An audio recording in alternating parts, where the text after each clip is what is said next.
pale yolks mean one thing. Your chickens are eating dead food. Commercial feed made from dead processed grain. And this is what happens when you stop. When you feed dairy surplus instead, the yolks turn deep orange. Not light orange, deep orange. This color is proof that the egg is rich in vitamins A, D, E, and K2.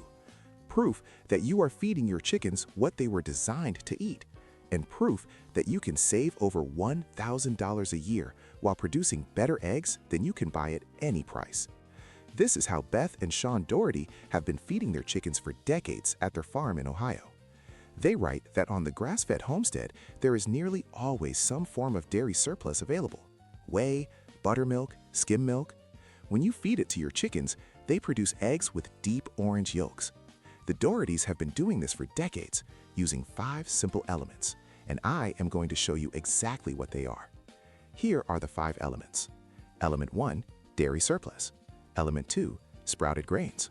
Element 3, fresh greens year-round. Element 4, meat scraps from butchering. Element 5, root cellar vegetables. When you combine these 5 elements, your chickens balance their own diet. They lay more eggs, the yolks turn deep orange, and you spend almost nothing on feed. The Doughertys write that a quart of milk makes a significant protein supplement for 12 to 25 birds. This is not a small amount. This replaces a substantial portion of their protein needs, and it is free because you are already producing it. Now let me show you how each element works. Element 1 is dairy surplus. During the spring flush, we are generally drowning in extra milk. This is what the Doughertys write. Even more than we need for the table, bucket calves, fresh cheeses, and fermented dairy products. We keep a bucket in the basement into which we pour surplus whey, buttermilk, and skim milk. This clabbers and makes excellent food for chickens, pigs, dogs, cats, almost every animal on the farm. In the fall and winter, hard cheese making time, there are more gallons of whey and buttermilk. If you are maintaining kefir grains, you will probably have excess bubbly milk. Your dairy animals are producing milk. You use what you need for your family. The surplus goes to your chickens. A quart of milk for 12 to 25 birds. This protein is rich in amino acids, it is easily digestible, and it is alive. It is full of beneficial bacteria from fermentation. It is full of fat-soluble vitamins. Commercial feed cannot produce this. You are already producing it. You just redirect it from the compost pile to the chicken house. Element 2 is sprouted greens. Fresh greens are said to go a long way toward boosting your winter egg production. Sprouted grains are a delicacy in the poultry house. This is what the Doughertys write. If we are short on greens, we will sprout barley, which germinates very quickly, in trays in the basement. When the blades are 3 or 4 inches tall, we offer this as part of the bird's grain ration, thus increasing the available nutrients. In winter, when your chickens do not have access to fresh pasture, you sprout barley indoors. You grow it in trays. You let the blades reach 3 or 4 inches. Then you feed it to your chickens. The sprouted grain is more nutritious than dry grain. The sprouting process activates enzymes, it increases vitamin content, it makes the nutrients more bioavailable. Your chickens will eat sprouted barley with the same enthusiasm they show for fresh grass in summer. This is how you maintain egg production through winter, not by increasing commercial feed, but by providing fresh living greens, even when the ground is frozen. Element 3 is fresh greens year-round. In summer, your chickens have access to pasture. They are eating grass, clover, herbs, and the dense mix of forbs and legumes that grow in a well-managed pasture. The Doughertys write that their home flock has access to approximately 5 acres. The chickens share these stomping grounds with pigs, sheep, and cattle in paddocks. They have unlimited access to a dense mix of grasses, forbs, and legumes. The pastures contain 7 or 8 apple and mulberry trees. The chickens do fruit fall cleanup for several months a year. Your chickens are foraging. They are eating fresh greens every day. They are getting vitamins and minerals from living plants. In winter, you need a different approach. The Doughertys write that any of the leaves you eat yourself are delicious to your flock as well. So for the winter, if your low tunnels are big enough, save the less choice heads of spinach, lettuce, or kale for the birds. You save vegetables from your garden. You save the outer leaves of cabbages. You save beets and mangel-wurzels from your root cellar.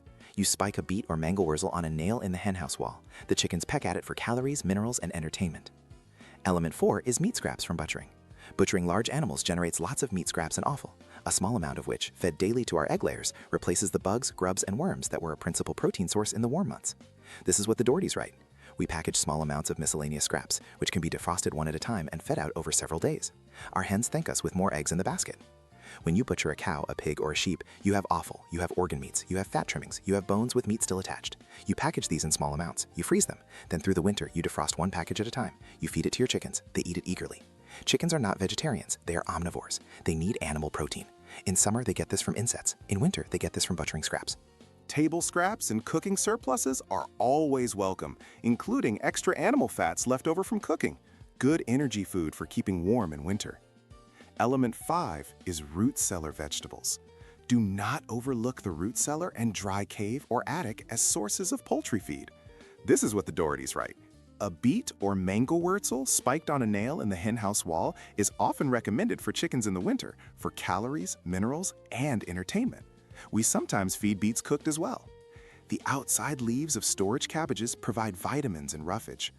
Carrots make good hen food, particularly if cooked. Potatoes or potato peelings too. And those gone-by winter squash sending up compelling smells in the dry cellar will provide good food value, being full of vitamins and fat and protein-rich seeds. Your root cellar is full of vegetables that you stored in the fall. Some are past their prime for human consumption, but they are perfect for chickens.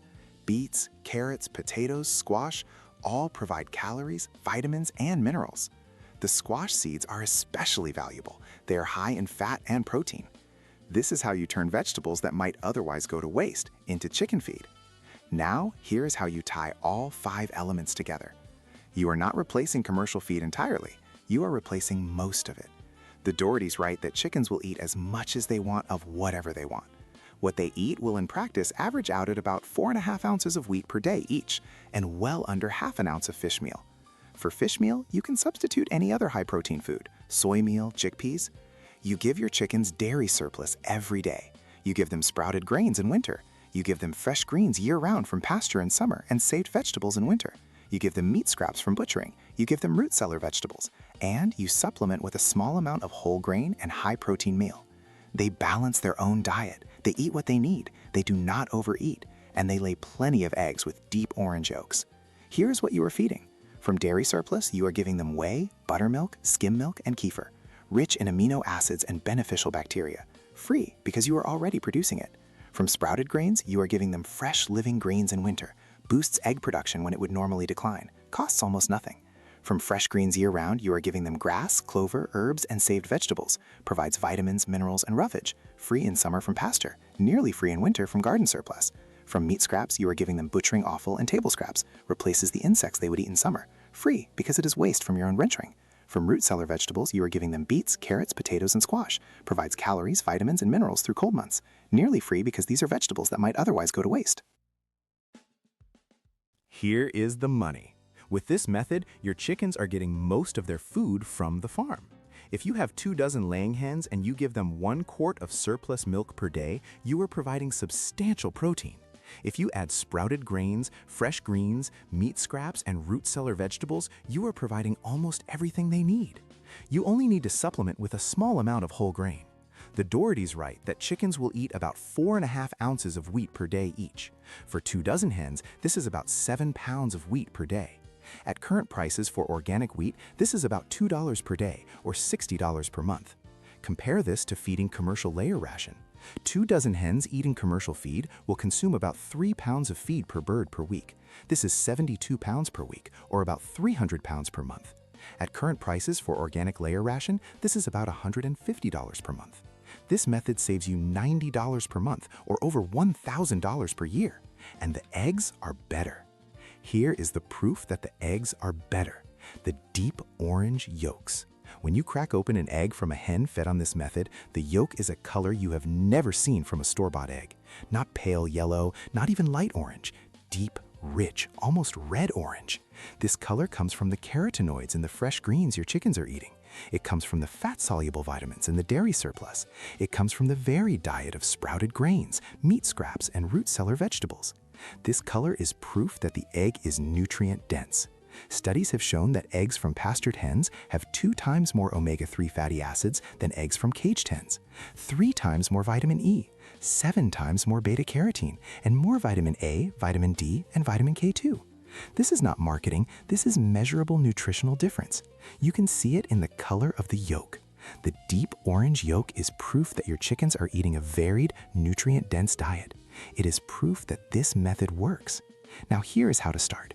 You do not need to wait until you have everything perfect. You start where you are. If you already have dairy animals, you already have surplus. Start collecting it in a bucket. Let it clabber. Feed it to your chickens. They will eat it eagerly. If you do not have dairy animals yet, start with the other elements. Start sprouting grains in winter. Start saving garden vegetables for your chickens. Start feeding them table scraps and butchering offal. Every element you add reduces your dependence on commercial feed. The Dougherty's write that on the grass-fed homestead, there is nearly always some form of dairy surplus available. A grass-fed homestead is a system. The dairy animals produce milk. The surplus goes to the chickens and pigs. The chickens produce eggs and manure. The manure goes to the garden. The garden produces vegetables. The surplus vegetables go back to the chickens. Everything is connected. Nothing is wasted. This is how you build a homestead where energy cascades from organism to organism with a net gain for the ecosystem as a whole. Here is what the Dougherty's write about why this works. Our goal is to rejuvenate a parcel of land while we produce food for our home and our farm. We are trying to manage our animals for the conversion of sunlight into forage, forage into milk, meat, and manure. To build a homestead where energy cascades from organism to organism with a net gain for the ecosystem as a whole. And we want the system to feed us while we do it. You are not trying to maximize egg production per hen. You are not trying to achieve the highest feed conversion ratio. You are trying to build a system that feeds your family while improving your land.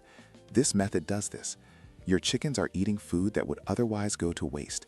They are producing nutrient-dense eggs. They are producing manure that fertilizes your garden. And they are part of a closed-loop system where nothing is wasted and everything has value. Here is what you can expect. In the first few months, you will notice that your chickens are more active. They are more interested in their food. They are eating the dairy surplus eagerly.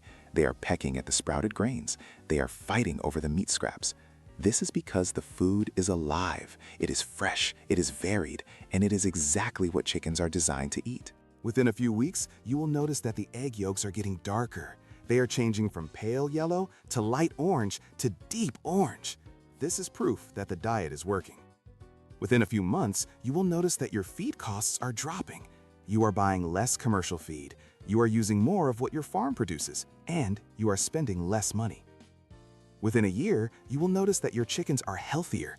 They are laying more consistently. They are molting less severely, and they are living longer.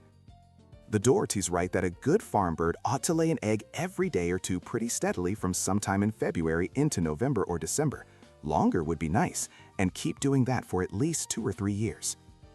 This is what this method produces. Chickens that lay consistently for years, eggs with deep orange yolks, and a system that costs almost nothing to maintain. Here is what this really means. Chickens are not an expense. Chickens are an asset. When you keep chickens in a coop and feed them commercial feed, you are treating them as an expense. You are spending money every month to keep them alive. But when you integrate chickens into your grass-fed homestead using this method, you are treating them as an asset. They are converting waste into food. They are eating dairy surplus that would otherwise go to compost.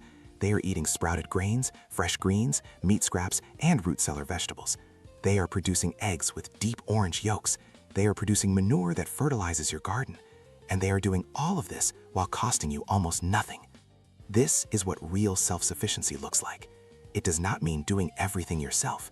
It means building systems that work without constant input. This method works. Once you set it up, it keeps working year after year. The Dougherty's write that the integrated flock's contribution to the farm economy is great without reference to profit on egg sales. The value of your chickens is not measured by how many eggs they lay or how much you can sell those eggs for. The value is measured by how they fit into your farm system, how they convert waste into food, how they improve your land, and how they feed your family with nutrient-dense eggs that you cannot buy at any price. This is what real self-sufficiency looks like.